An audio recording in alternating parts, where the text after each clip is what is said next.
Hello and welcome back to BitKE, the best place for all your cryptocurrency news and other related stories from Kenya and the whole of Africa. My name is Janet Ndanu. Stay tuned.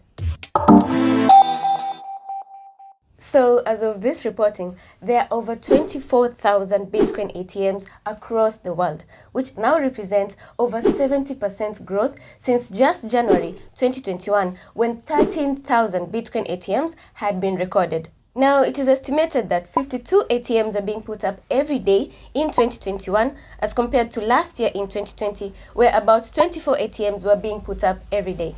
And it has also been noted that the number of crypto locations in Africa has also doubled in 2021 as compared to 2020. So make sure you click the link that is provided in the description box down below to get more details on this story.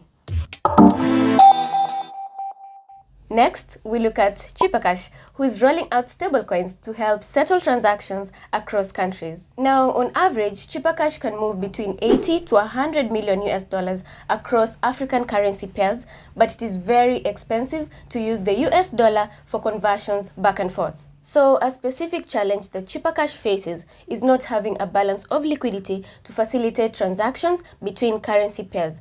But the main challenge that is faced by ChipperCash and other firms that are set to employ stablecoins in their work is that authorities are unfamiliar and suspicious. So click the link that is provided in the description box down below to watch this video where they're having a conversation on ChipperCash and the stablecoins.